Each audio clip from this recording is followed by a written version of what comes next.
you want to kick it off? Oh, you're darn right I want to kick it off. All right, Darn everybody, tootin'. welcome back to another episode of the Independent Podcast. I'm here, as always, with Jon Kilmer. Today, he's going to start us off with a topic. Thank you, Nick. Good to see you. Good to see you. I wanted to jump into this because I'm reminded of it every day of how important it is. Okay. And that is when you're starting off as an artist or really just a creator or anything, and you're doing things yourself, I feel like you have a tendency to kind of only rely on yourself and be completely independent to the point where you don't allow others to come in and help you because you just feel like you should put all the weight on yourself. And it reminds me of you. It reminds me of you a little bit because you don't have a manager and you tend to do a lot of things yourself. However, over the years, it looks like you've kind of put some team players in place to kind of help you towards your common goal. And I read a book a long time ago. It was more of like a business oriented book, but it kind of talked about the difference between being dependent, independent, or interdependent. And I feel like when you first start out and you don't really know what you're doing, you're very dependent on other people. And then you get to the point where like, I don't want to be dependent on other people. I'm going to do everything myself. And then you get caught in the trap of wanting to do everything yourself. And then you realize, well, I need some key players because things are starting to grow and I need people in my circle. And that's when you start building a team. And I kind of wanted to start with your journey. And when you were starting with music or maybe even before music, when you're doing like the videography stuff and all that, did you kind of fall into those same traps of wanting to do everything yourself? And then at what point did you realize you needed to start picking certain team members? And then how, like, what was that process like on, who you started adding to your team and why you added them? Yeah. Yeah, at the beginning, I was doing everything myself. I think most people start there probably to be cost effective, right? Yeah. To keep it affordable. You mix your own stuff. You either try to produce your own stuff or lease your own instrumentals very cheaply, $15, $20, $25 for a lease, But then when I decided I'm going to do 24 singles, 24 music videos in my first year. That was my goal for the first year. 24 music videos in a year? Yeah, 24 singles, 24 music videos. Like, and you nowadays some of the music videos we filmed would be called like a mood visualizer or a vibe video or nothing like a performance video, right? You just find some locations and you shoot it. So some of them were very simple like that. Some of them had a little more oomph in them. But I started in January, and in February was when I met Cakes. And Cakes was a videographer. We met through our common interest of videography or just cameras in general. Wow. Yeah. And then we both shoot weddings as far as with a camera. And from then on, we just connected. And I was shooting everything kind of by myself up to that point. I was committed to the goal regardless. But obviously, when he came in, everything got leveled up, right? Because now I have someone who knows what they're doing behind a camera. I still was, like you say, you want it all to be you. I was editing everything up till probably the first 6 months. I was like, no, just give me the footage. I'm going to do it. I'm going to handle it, right? And I'm making the songs. I'm writing the songs. I'm editing all the videos still. And I'm still running my photography business. So all of it, right, it kind of weighs on you. And then eventually I gave... I said, all right, Case, you edit this one, And then so he edits it, and it's like just as good, if not better, So other people can and do have the ability to do the things that you think only you can do. But it does kind of have to be the right player, right? The right piece to that puzzle. Because there are people who you might try to send something to, and it's like, ugh, I would just do that better myself. I would do it faster myself. And it's kind of discouraging. And you get afraid of adding new people in based off of a bad experience, How do you feel about it? Because you've been a big player and a part of a career coming up as far as Mike's career. And obviously, outside looking in, and I think same with me, whether it's Mike wouldn't be where he is without you. I wouldn't be where I am without Cakes, or at least at the level, right? At the level, or at the the fastness, the whatever, the Yeah. you know what I mean, like Exponential, like yeah, right. something like You that. you compound the right players in there, everything's gonna move faster, you know. Yeah, there you go. Yeah. Yeah, man, it's like it really, the pieces really do have to fall into place, you know, Yeah. like I was, on the phone earlier, I was telling you about my dating expeditions, and it's kind Mm, of the same thing. It's like, over the years, or my single years, I should say, like I had to go on a lot of first dates to find someone that I mm, really connected with. And it's the same thing when you talk about, you know, people that you work with towards a common goal, whether it be music or anything. And when I started working with Mike, I mean, I was in a position where I was kind of in the same thing as my dating situation now, where I worked with like 300 artists over the course of 2 years, mm, and a lot of it was to just kind of make a career out of staying afloat, being right. a multifaceted creator, whether it be engineering or producing or video stuff. But it wasn't just like I hit up Mike and he was the first artist I hit up, and then it all kind of worked out. Like Yeah. out of those 300 artists I worked with, there's probably two or three that I still talk to this day, 10 Mm, years later. mm, But it's hard. It's hard to find the right person. And with Mike, I don't really know what his journey was like before he met me. I think he was really pretty brand new. He didn't have very yeah. many songs out. So not to say that he got lucky by meeting me, but You know, he got. we know, you know.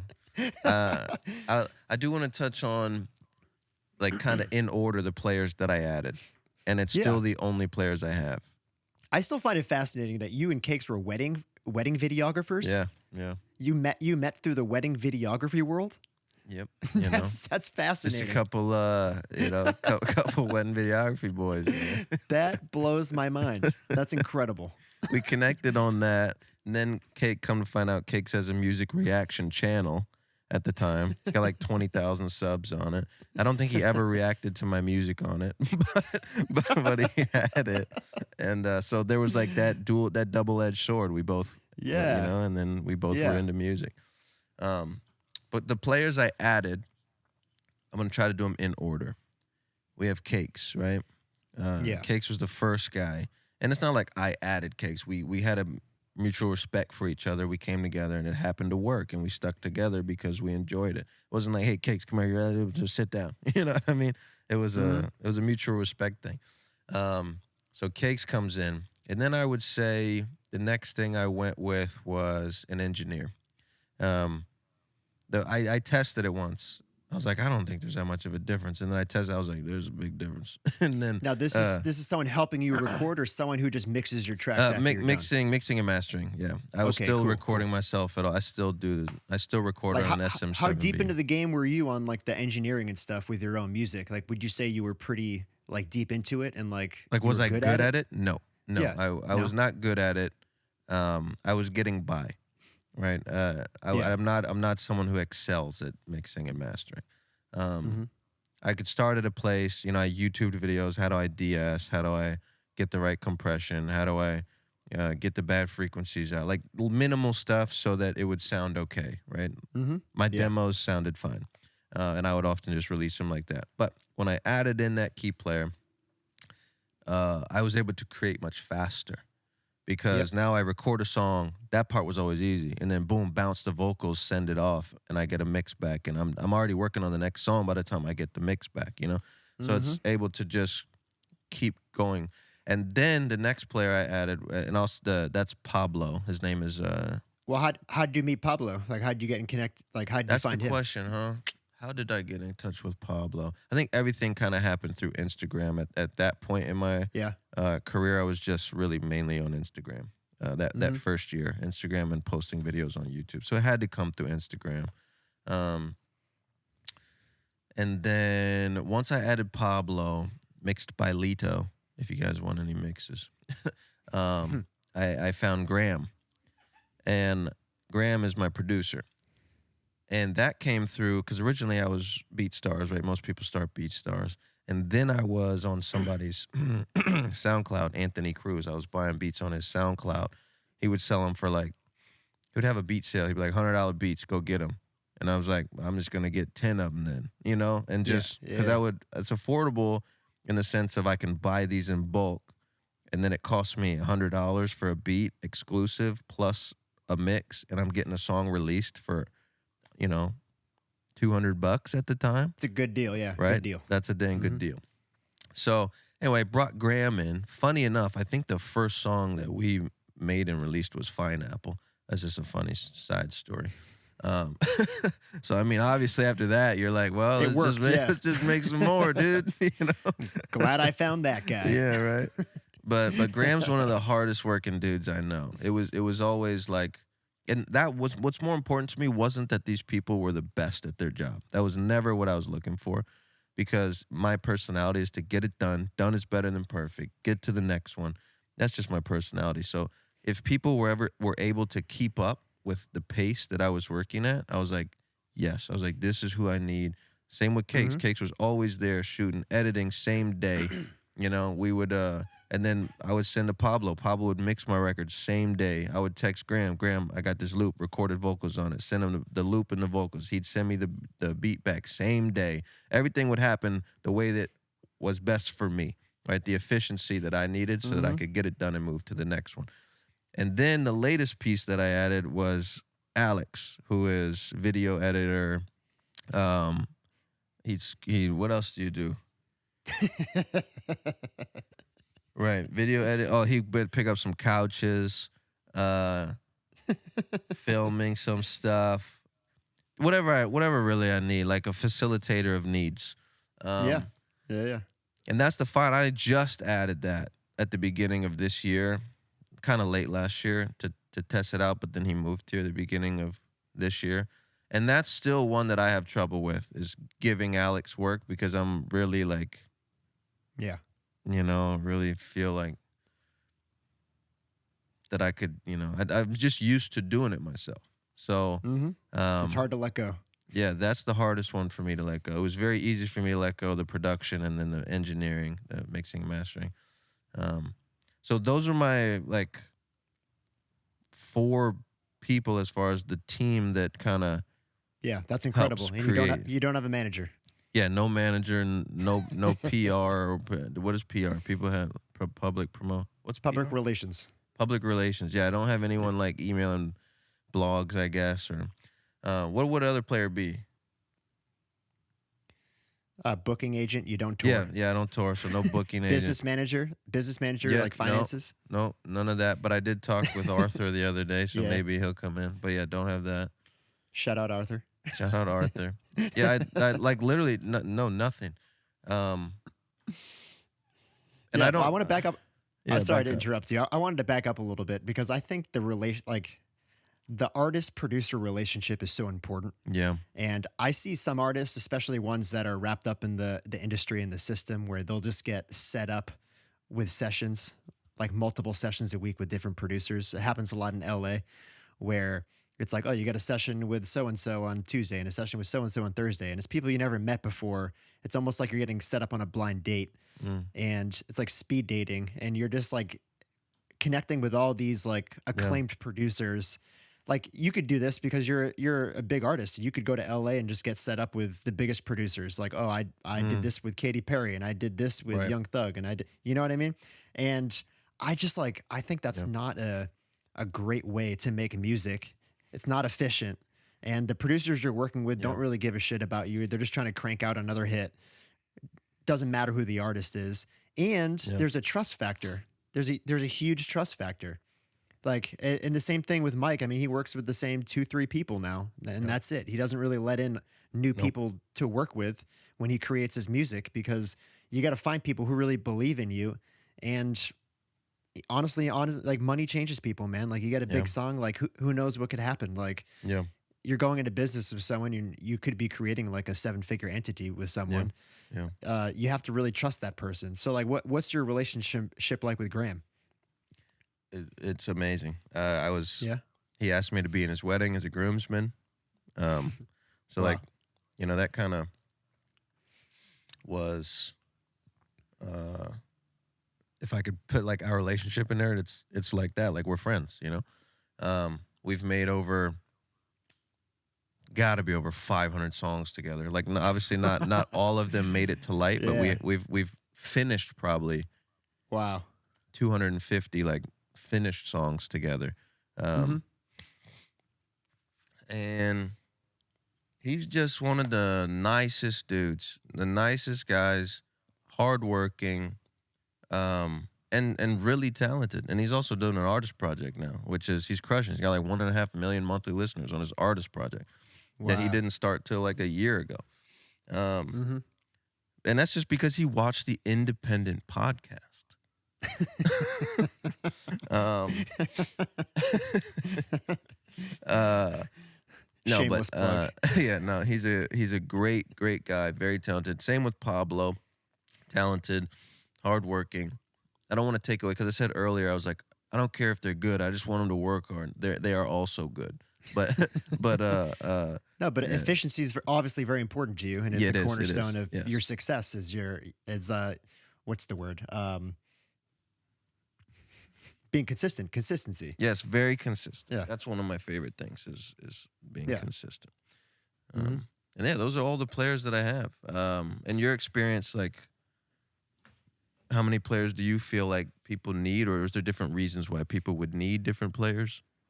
No, I mean we talked about managers, in a Yeah, past episode, and like these days, like you can be self sufficient enough to manage yourself. That's true. yeah, And the bigger the operation gets, like I can understand why you might need an operations guy to kind of take the load off your back. yeah, Especially, I mean, like Mike, for example, he has so many side businesses. I mean, the mm, guy's not just doing music. mm, He has his subscription service. He yeah, has two clothing brands and the Chug Bud, and yeah, you need people to help keep it all together because yep, it can get unorganized very quickly. And even with help, he's kind of working himself to the bone because like yeah, all of those entities are growing and growing along with his music, and it just yep, becomes a whole thing. If your focus is just on music or music and podcasting or whatever, I think it's pretty manageable. No matter how big it gets, pretty manageable to do it yourself.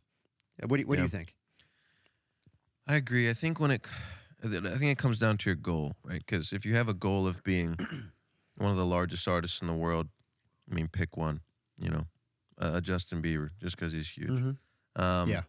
then I think you need players. I think you need someone to answer your calls and your emails because you can't. There's no shot you're gonna do everything that it takes to be a Yeah. Justin Bieber by yourself. There's no way. That's a business. He is a business. You know what I mean? Hmm. So you have to Yep. have like a Taylor Swift. You know, Taylor Swift's not T Swift. Taylor Swift, would she make $1 billion tour or something? Dude, you're Yeah. not going out there just like I'm T But Swift these and these are not independent artists though. correct. They're not. But I think okay, so you look like a guy like Russ. I would assume Hmm. Russ has some players at this point, you know. Yeah, for sure. Yeah. Um, Yeah. and I think if you want to be at that level, you need to delegate a lot of the stuff that you're doing currently yourself. For me, with my goals, I don't need anybody else because I don't have a desire to be that next level. Hmm. Um, I say no to literally everything. I don't remember the last time I said yes. Last time I said yes was this Lowe's thing. Look at this, dude. Look at that. Yeah, that's a hard collab. That's hard. You know what I mean? So, like I'm like, heck yeah, dude. I want a Lowe's Freddy hat. You know? Speaking of saying no, I laughed so hard when you said you had a meeting with I won't say their name, but the booking agency. Oh yeah. I'm like, you have a meeting with the booking agency. I'm like, you don't want a tour, do you? You're like, no. I'm like, well, why are you taking the meeting? What are you guys going to talk about? I don't know, man. Ask some side questions. I don't know, Oh my dude. God. I still want to get back to the producer relationship again because I think it's important, especially from a business perspective. And you don't have Yeah, to get in the details of your business arrangement or anything like that. But I think when it comes down to finding someone that, again, like you really vibe with, and on a business level, someone who believes in you, and because like there's the whole thing about like who gets what percentage points, mm, master points, and if there's any money involved or producer fees, whatever. I feel like that stuff can get really tricky if you're working with people that you don't really know very well or you don't Yeah, trust very well, and you're yeah, making those deals for every song. So like it has, and again, you don't have to give me the details, but yeah. as far as like those business arrangements, like has that been easier for you just working with one guy and like you guys have like numbers in place on who gets what and everyone feels good about it? Absolutely. Yeah. Yes. Um, and for example, my engineer, basically every year I've upped him Yeah. as far as his pay. Um, Hmm. Graham is well taken care of. Yeah. Um, he gets a percentage of each song that we release together. And normally I Which would is not do that. which is incredible because I mean, look how many songs you're putting out and Right. look how many streams you're taking in. I mean, Yeah. that's a huge business for him. Yeah, it is. Yeah. And like just the connection. So I would go and I say Graham's amazing, blah blah blah. I tell Connor Price, who is also another large artist, and now Graham is getting that same percentage of Yeah. songs that him and Connor released together. So it's like, Wow. and Yeah. and Graham did it based off relationship. You know, he did it based off of I believe these guys are going to grow and be big, and I just want to be a part of it. And Yeah. so I'm willing to put the work in. And if I win, I hit big. You know, I like these guys, so it's great for him. And then also he has his artist project, so he has like all these streams of revenue coming in, It's and great it's for you wonderful, too though. Like only having to deal with one producer, like dude. I can't tell you how easy that makes things. Oh my Can't gosh, tell you. man, everything is easy, and that's what I want is less stress. So I Yeah. rarely add in a new player. Hmm. Um, And I just tried to add one in the other day, and every time it's a headache. It's Yeah, I every mean, time it was. from my speaking of headache, like I help Mike with this, and I help on the admin side of things Yeah, with reaching out to producers and just like making sure they're happy with the points that they're getting per song and like their yeah, if they have a producer fee or whatever. And hmm, occasionally Mike does the same thing. Occasionally there will be an outside producer that he ends up making a song with, yeah. and I'm usually the middleman on reaching out. And sometimes it's like it's not just a producer, it's like I got to deal with their whole like legal team and their whole management team, and I'm not Dude, even talking to the producer, and I'm on an email chain with like 7 people yeah. just to do like this very like how many points should you be getting on the No, record and no. what's the producer fee, and like why are there 7 people representing this one producer, and now I have to be the middleman on making sure this deal works when it's just so simple. There's not that many factors involved. I'll tell you Ver, about ver, I'll, versus like Mike works with the same 2 3 producers. When I talk with them, I'm like, I just shoot him an email and I'm just like, hey, you good with done. these amount of points, this fee? They're like, yeah, that's cool. I'm like, all right, sweet. And then we enter it into our system and we make sure they get taken care of. It's that And then simple. guess what happens for those producers? They get business frequently. That's that's what I'm talking about. You have to be easy to work with. If you're hard to work with, no one's going to want to work with you. No, You know, yeah, I do know. it's just such like a rigmarole though, and it's like, and especially with legal teams. I mean, I'm just going to talk my shit for a second. Uh, like, dude, lawyers like literally get business off of prolonging a business arrangement. Like, they are on the meter. Hourly rate. Yeah. Like the longer they prolong this and make my job harder, the more they get paid. Yes. Because Like they're doing their I've been due diligence. yeah, no, they're not. They're running up the meter, so like they can charge more money. And man, and then I have to get the brunt of it because I'm the one that's the middleman that has Yep. to like get these deals in place, and they just want to keep it running and keep it running. So man, if you can find a producer that's easy to work with on the Mm, business end and they believe in you and they're like, yeah, I'm cool with this arrangement, these points, whatever, yes. take it and grow with that person because Yes. that's the way to do it. Yes. Same with the engineer. Same with everything. I'll tell you Yeah. about this one. Okay, so I was getting loops sent from a guy, and he would not just send them to me, but he would just send them out to a list. Right? You get on a producer's loop list. You know what I mean? They're creating loops, Hmm. guitar loops, whatever, and they send them out. They send them out to hundreds of producers. I just switched it. Yeah. They send them out to hundreds of producers. Right? So I make a song on one, and in his loop Dropbox folder, there's an agreement, and it says, whatever the producer charges, I get 50%. Wow. That's what it says, right? Whatever the That's producer crazy. charges the artist, I get 50%, right? I created the loop. Whoever puts drums and bass on this loop, we split it 50-50, right? So, and he sends this out to hundreds of producers on his email list. So I make a song on it, 2 songs on it actually, out of this some of their loops. The songs sit in my masters folder for I don't know, a year, right? Then I release a couple of them. Now at this time, I'm paying Graham X amount of dollars, so this person, based on his agreement in his Dropbox folder, he gets 50% of it. The song comes out. I get an email from his management that says, "Hey," it's so hard for me not to say his name. "Hey, this producer now charges $2,000 per loop." What? I said, "Well, this artist doesn't pay $2,000 for loops." So, Yeah. and plus the agreement is it's 50% of what I paid. The agreement is written down there. So I'm happy to, you know, if Graham hasn't sent you over that yet, I'm happy to send over that and let's get this handled. And so that was a little bit of a headache. I said, I will not pay you $2,000 for this loop. I will delete the song. I was like, I have 100 more songs. I do not need this song up. And anyway, we came to agreement. I paid $500 per each of those loops, $1,000, but I never work with him again. And I will never work with him again. Yeah, that's insane. I can't do it. That's insane. I mean, I just bit the people bullet. who, I mean, it's just a shame. I mean, I got a lot of exposure to it when I was living in LA for as long as I did, and it kind of like made me salty to the industry a little bit, just because everyone was very self-absorbed and they were just all about getting ahead and making money, and it's just, I don't know. That's not really why I got into this business at all. I very much like having relationships with the artists and building. Like that's just meaningful to me, and that's why I do it. Sure. So yeah, it's honestly a shame that and, people have to deal with that. Mind you, we already had a hit together. And then they come and they do this, and then I never work with them again. Never. That's crazy to me. Like people are so obsessed with short-term cash, and I just don't understand. That make no sense, man. It doesn't make any sense. So anyway, long story short, get the key players in there, stick with them.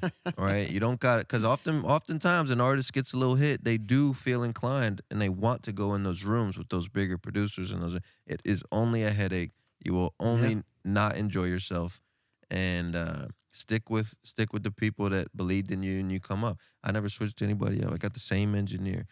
Graham produces 95% of my music. Every now and again, probably 98%. Every now and again, I go out and I get inspired by somebody's stuff. I try to bring them in. Usually it's a headache. Sometimes I get lucky, and it's not. But, you know. Yeah. Yeah. No, and Graham's out here in Nashville, right? He is now. Yeah. Now you got I gotta him. meet him. Damn. I gotta meet him. He's a great guy. Yeah, that's great. Yeah. Go have a catch with him.